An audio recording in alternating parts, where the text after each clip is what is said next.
July 8, 1944. Northern Saipan. Private first-class guy Louis Gabaldon, an 18-year-old Mexican-American Marine weighing barely 123 pounds, approached a cave complex where hundreds of Japanese soldiers and civilians had taken shelter. What happened next would become the most extraordinary single-handed rescue operation in Pacific War history. One Marine would convince over 800 Japanese soldiers and civilians to surrender in a single day, and by war's end would be personally responsible for the capture of approximately 1,500 enemy personnel, who had been told that surrender meant torture and death. The mathematics of salvation were being written not in battle plans, but in the space between propaganda and truth, between what these civilians had been told about Americans and what one young Marine would demonstrate through his knowledge of Japanese language and culture. Guy Gabaldon's journey to Saipan began in the Boyle Heights neighborhood of East Los Angeles, 5,400 miles away.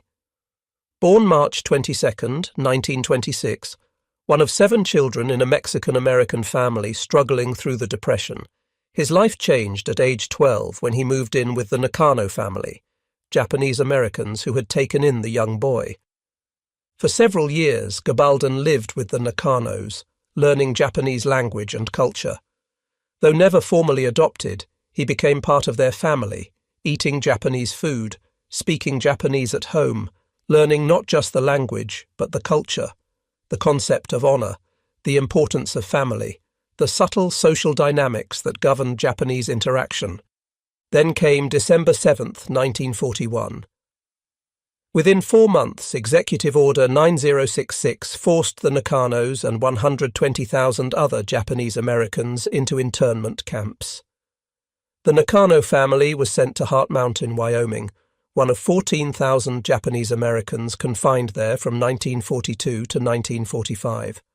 Gabaldon watched as the family that had cared for him was forced from their home.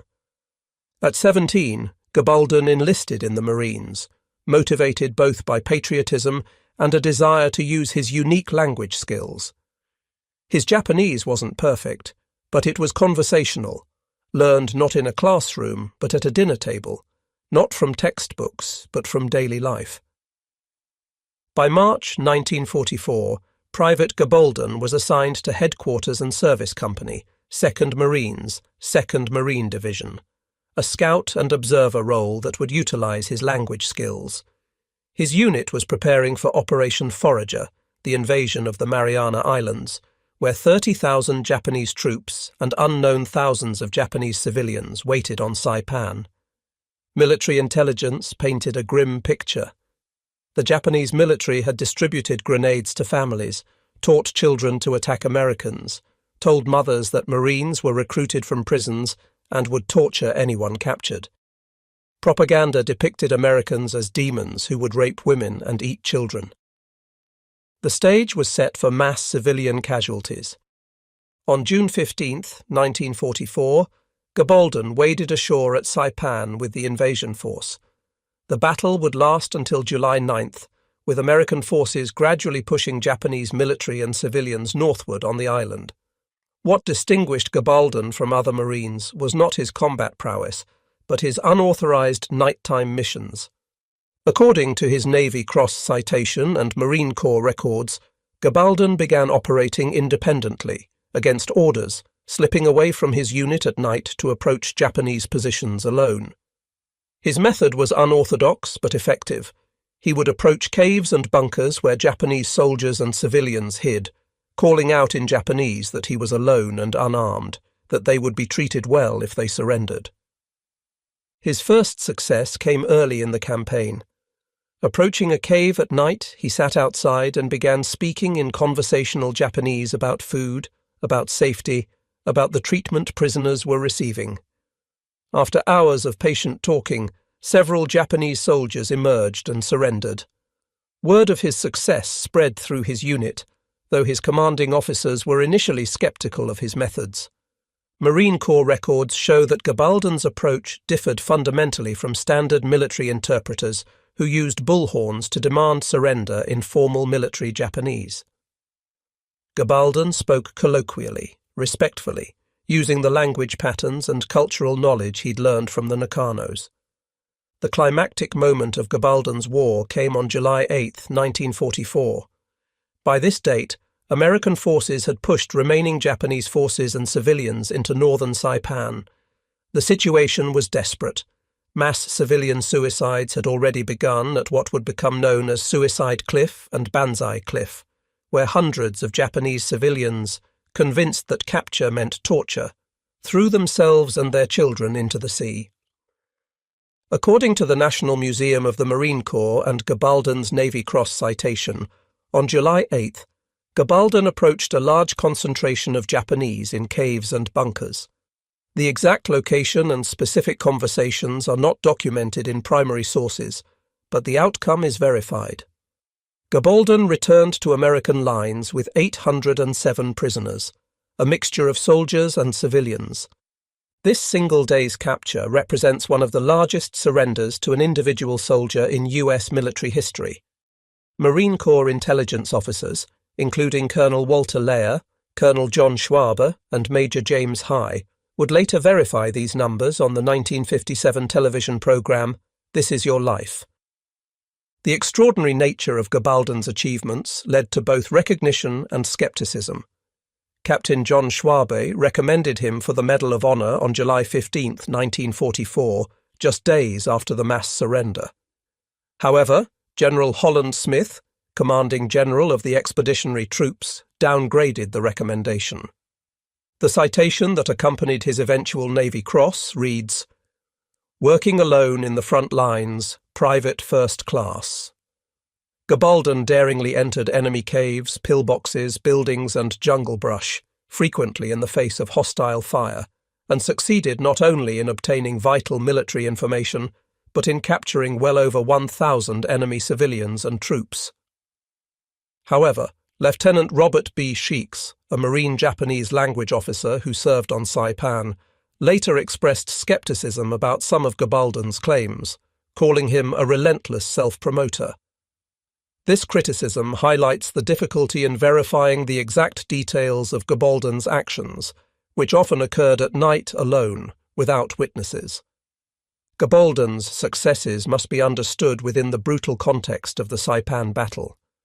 The island saw some of the Pacific War's worst fighting, with over 3,000 American deaths and virtually the entire Japanese garrison of 30,000 killed. Most tragically, an estimated 22,000 Japanese civilians died, many by suicide. The mass civilian suicides at Saipan shocked American forces. Mothers threw their children off cliffs before jumping themselves. Entire families detonated grenades together. Japanese military propaganda had convinced civilians that American capture would result in torture, rape, and cannibalism.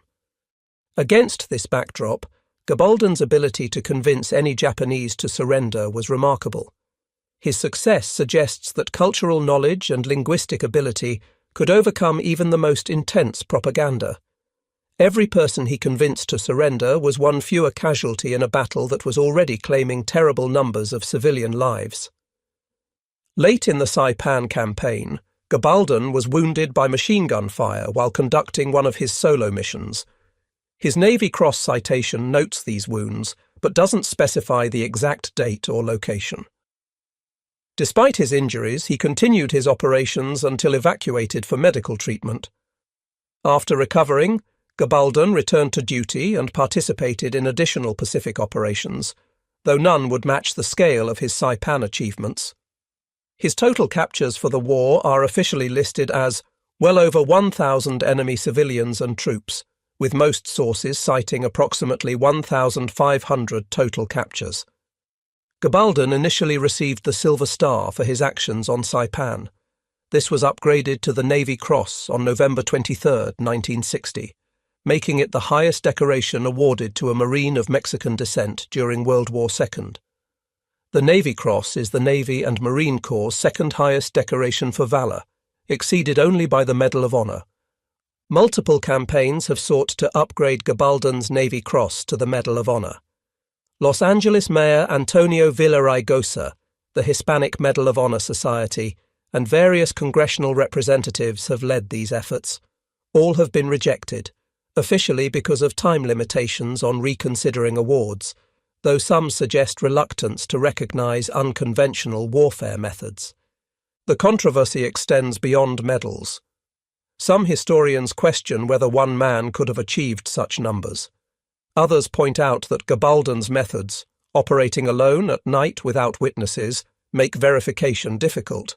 Yet Marine Corps intelligence officers did verify his achievements, and his Navy Cross citation represents official military recognition of his accomplishments.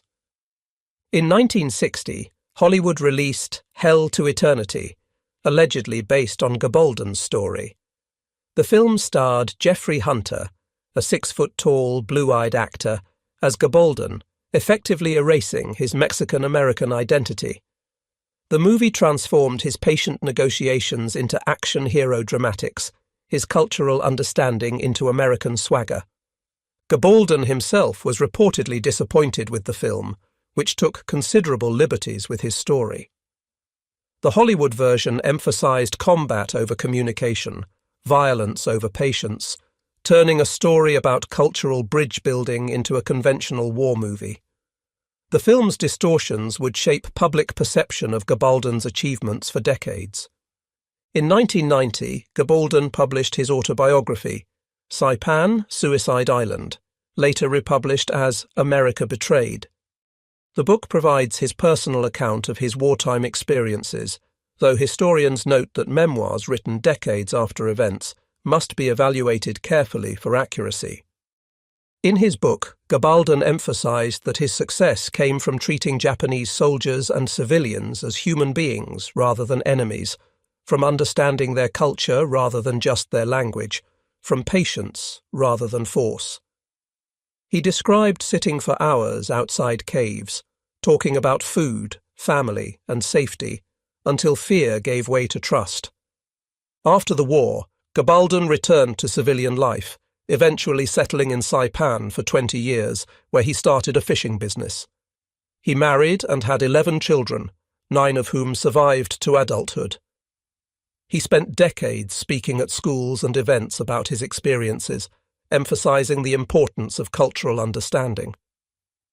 On July 7, 2006, Los Angeles Mayor Antonio Villaraigosa honored Gabaldon at City Hall, recognizing his contributions to American military history. Just weeks later, on August 31, 2006, Gabaldon died of heart disease in Old Town, Florida, at age 80. He was buried with full military honors at Arlington National Cemetery. Lane Nakano, one of Gabaldon's adoptive brothers from the family that taught him Japanese, served with the legendary 442nd Regimental Combat Team, composed almost entirely of Japanese-American soldiers. The 442nd became the most decorated unit in U.S. military history for its size and length of service, earning 9,486 Purple Hearts and 21 Medals of Honor. The parallel service of Gabaldon and Lane Nakano, one using Japanese language skills to save Japanese lives, the other proving Japanese-American loyalty through combat in Europe, represents a unique chapter in American military history. Both men served with distinction, while their Japanese-American family remained confined in an internment camp.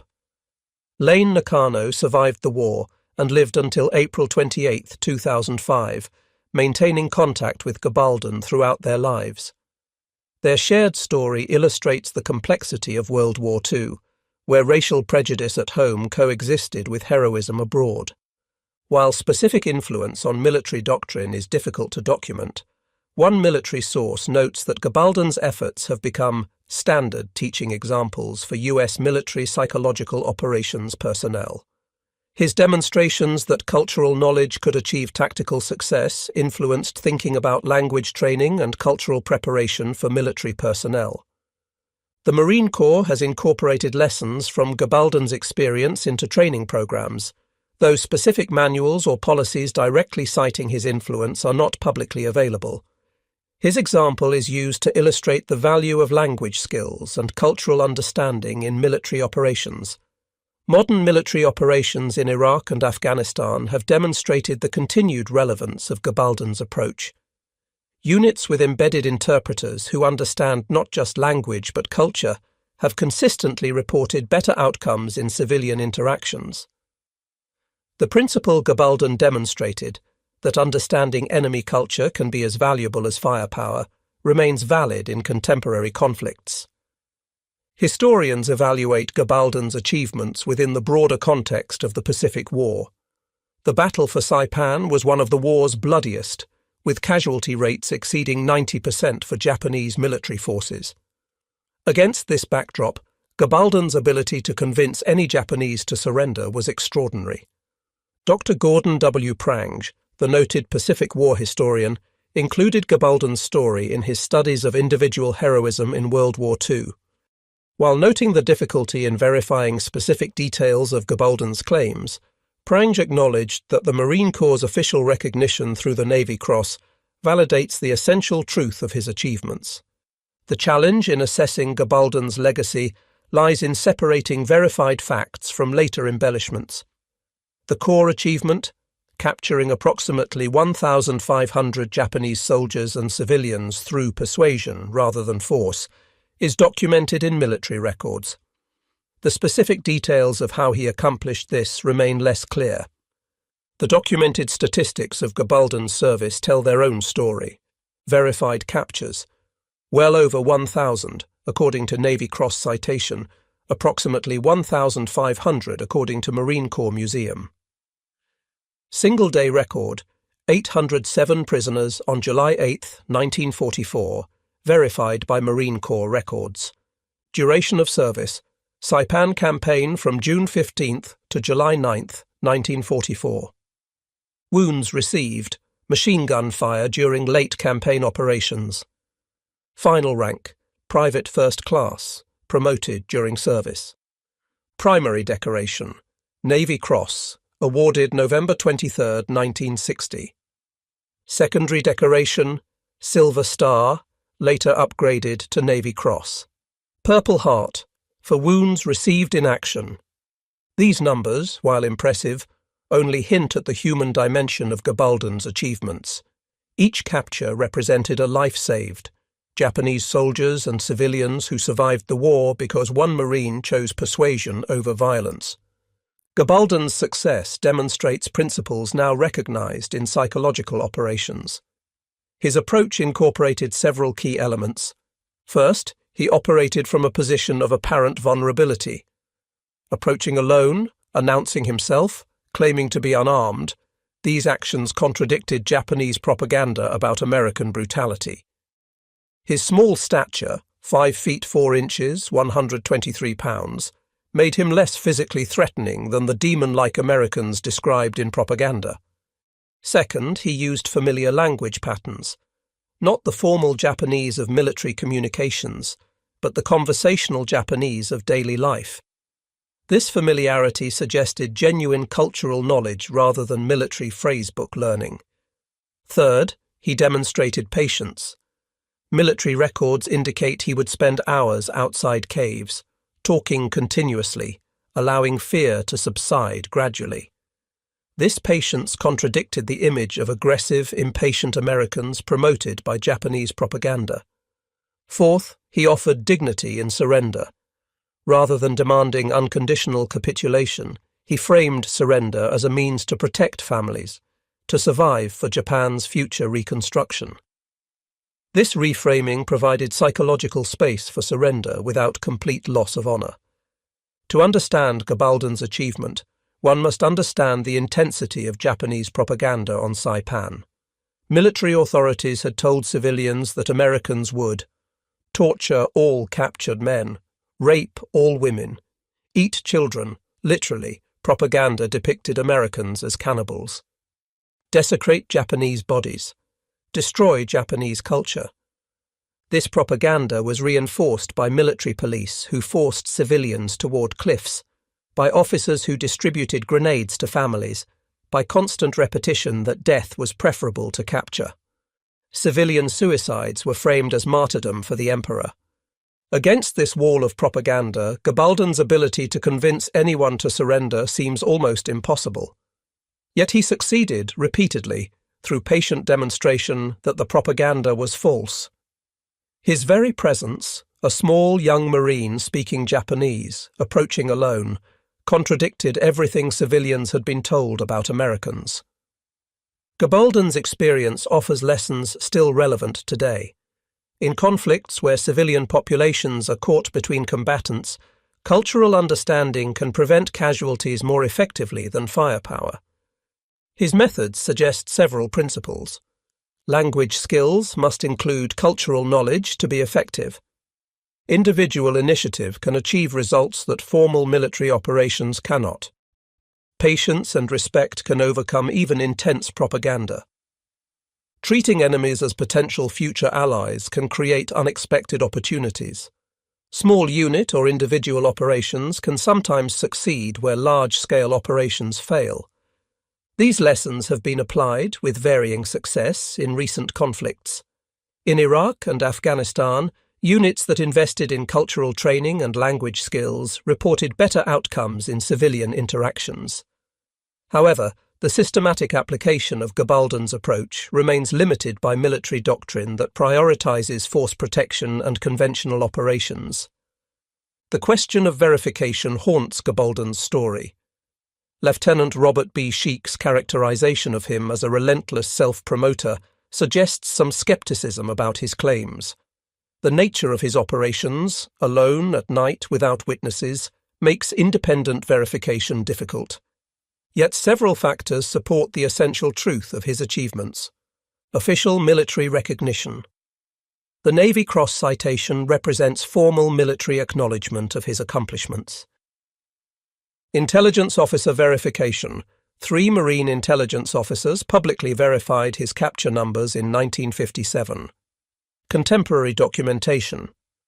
Marine Corps records from 1944 document the July 8th capture of 807 prisoners. Logical consistency. His Japanese language skills are documented, as is the fact that many Japanese did surrender on Saipan despite propaganda.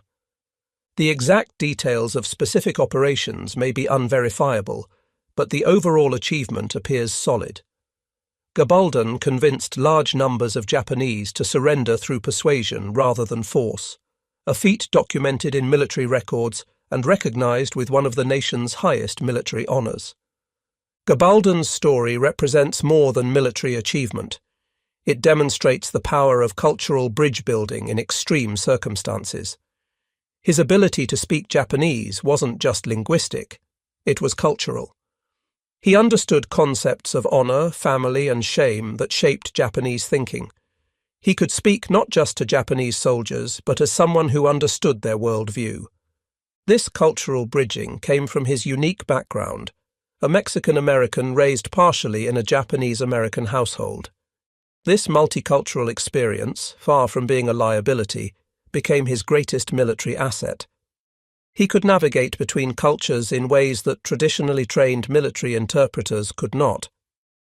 His story challenges conventional military thinking that prioritizes firepower and technology. In the battle for Saipan, one teenager with language skills saved more lives than entire battalions with superior weapons. His success suggests that military forces that reflect America's diversity possess advantages beyond traditional metrics of military power. Guy Gabaldon's legacy extends beyond his wartime achievements. He demonstrated that individual initiative, cultural understanding, and moral courage could achieve seemingly impossible results. His story offers several enduring lessons. First, diversity strengthens military capability. Gabaldon's Mexican-American background and Japanese cultural knowledge created unique operational possibilities. Modern military forces that embrace diversity gain similar advantages. Second, unconventional approaches can achieve conventional objectives. Gabaldon violated military protocol by operating alone, yet achieved results that conventional operations couldn't match. Innovation and flexibility remain crucial in military operations. Third, treating enemies as humans rather than targets can create unexpected opportunities. Gabaldon's respectful approach to Japanese soldiers and civilians opened possibilities that aggressive tactics would have foreclosed.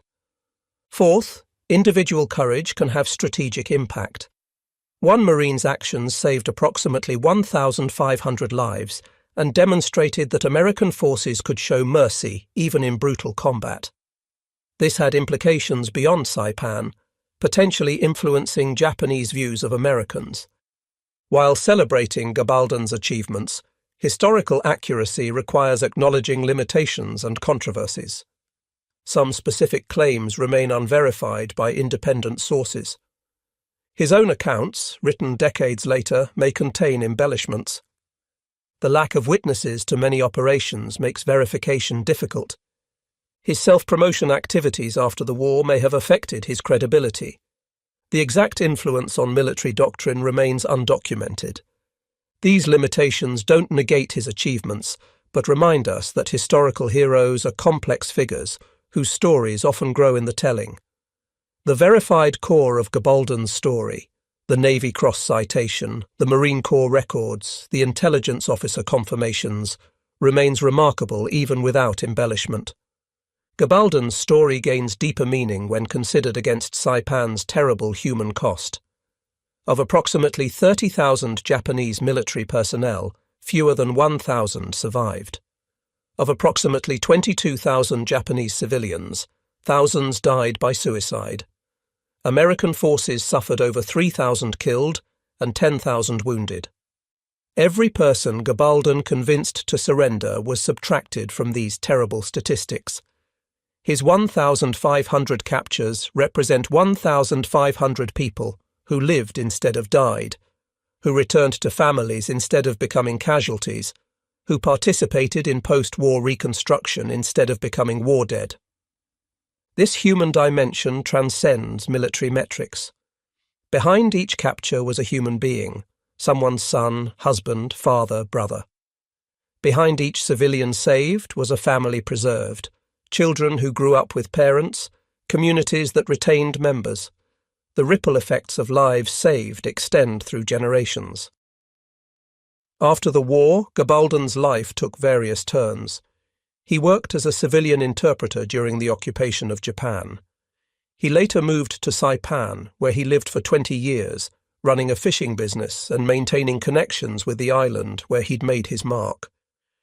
His decision to live on Saipan suggests a deep connection to the place and possibly to the people he'd saved. Though specific reunions with saved individuals aren't documented, his long residence on the island indicates ongoing engagement with its history and people. In his later years, Gabaldon became an advocate for Hispanic recognition in military history. He spoke at schools, veterans' events, and community gatherings, sharing his story and emphasizing themes of cultural understanding and individual initiative. His advocacy contributed to broader recognition of Hispanic contributions to American military success. Gabaldon's burial at Arlington National Cemetery represents official recognition of his service. Arlington's strict eligibility requirements mean that his interment there confirms military acknowledgement of his extraordinary contributions. His grave has become a site of pilgrimage for those interested in Hispanic military history and unconventional warfare. Various organizations have honored Gabaldon's memory. Hispanic veterans groups cite him as an example of Latino military excellence. Marine Corps units studying psychological operations reference his techniques.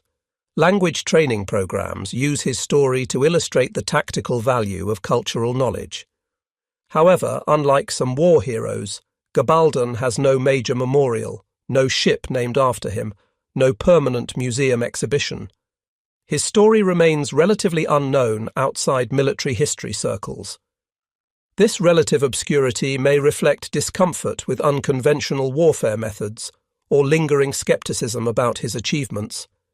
In an era of asymmetric warfare, cultural conflict, and civilian casualties, Gabaldon's approach offers relevant lessons. Modern conflicts in Iraq, Afghanistan, Syria, and elsewhere demonstrate that military success requires more than firepower. Understanding enemy culture, building trust with civilian populations, and providing alternatives to violence remain crucial. counterinsurgency doctrine now emphasizes many principles Gabaldon demonstrated intuitively: the importance of language skills, cultural knowledge, patient engagement, and treating potential enemies as potential allies. His success on Saipan prefigured modern thinking about population-centric warfare. Yet military institutions still struggle to implement these lessons systematically. Language training remains limited, cultural knowledge superficial, and conventional kinetic operations prioritized over patient engagement. Gabaldon's example suggests possibilities that military organizations have yet to fully realize. Central to Gabaldon's success was his understanding of Japanese concepts of honor. He didn't demand dishonorable surrender, but offered honorable alternatives, protecting families, preserving life for future service to Japan, choosing life without abandoning dignity. This nuanced understanding of honor allowed Japanese soldiers and civilians to surrender without complete psychological destruction. This aspect of his approach deserves special attention. Military forces often misunderstand enemy concepts of honor, leading to unnecessary casualties. Gabaldon's ability to work within Japanese honor frameworks rather than against them created possibilities for peaceful resolution that conventional military thinking would have missed. His own honor is also noteworthy. Operating alone, without witnesses, he could have exaggerated his achievements without detection. That Marine Corps intelligence verified his claims suggests essential honesty, even if specific details grew in later telling. Guy Louis Gabaldon died having saved approximately 1,500 enemy lives through individual initiative, cultural knowledge, and physical courage. His Navy Cross citation stands as official recognition of extraordinary heroism in combat. His story demonstrates that warfare's greatest heroes aren't always those who kill the most enemies, but sometimes those who save the most lives. The boy from Boyle Heights who learned Japanese from his adoptive family became a Marine who used that knowledge to prevent massacre on a Pacific island. His transformation from street kid to war hero to advocate for recognition represents a distinctly American story. Multicultural background creating unique capabilities, individual initiative achieving extraordinary results, and lifetime commitment to sharing lessons learned. Whatever controversies surround specific details, the core truth remains. Guy Gabaldon saved more enemy lives through persuasion than perhaps any other individual soldier in American military history. On blood-soaked Saipan, where death seemed the only option for Japanese soldiers and civilians, one small Marine offered life and was believed. When the myth-making and controversy are stripped away, Guy Gabaldon's verified achievements remain extraordinary. A Mexican-American teenager who learned Japanese from his adoptive family used those skills to save approximately 1,500 enemy lives on Saipan. Military records confirm his mass capture of 807 prisoners on July 8, 1944.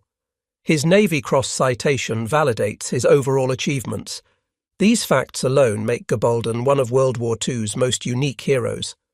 Not a conventional warrior who killed many enemies, but a cultural bridge builder who saved enemies from death. Not a powerful fighter who dominated through strength, but a small young man who succeeded through understanding. Not a traditional military interpreter who demanded surrender, but a culturally fluent negotiator who offered dignity in defeat. His story reminds us that America's strength comes not just from military power, but from diversity that creates unexpected capabilities. A Mexican-American boy raised partially by Japanese Americans became uniquely equipped to save Japanese lives in American uniform. This complexity, multicultural identity creating military advantage, represents possibilities that conventional thinking often misses. The Pied Piper of Saipan earned his nickname not through fiction, but through documented fact. On an island where propaganda and fear drove thousands to suicide, one Marine's patient voice in familiar language offered alternative to death. That approximately 1,500 people accepted his offer, despite everything they'd been told about American brutality, testifies to the power of cultural understanding over violence. Guy Gabaldon proved that in warfare's darkest moments, individual choice and cultural knowledge can save lives that seem inevitably lost. His legacy isn't just the number of captures, but the demonstration that understanding enemies as humans creates possibilities that seeing them only as targets forecloses. In the brutal arithmetic of war, he chose addition of lives saved over subtraction of lives taken. This verified legacy, documented in military records, confirmed by intelligence officers, recognized with high decoration, stands as testament to unconventional heroism. The exact details of specific operations may remain unverifiable, but the essential truth persists. On Saipan in 1944, Guy Gabaldon saved more enemy lives through individual initiative than perhaps any other American soldier in history. That achievement, stripped of embellishment and mythology, remains worthy of the honour, study and remembrance it has received. The boy from Boyle Heights became a Marine hero not through conventional prowess, but through cultural bridge building that saved lives on both sides of war's divide. In that verified truth lies a legacy worth preserving and lessons worth learning.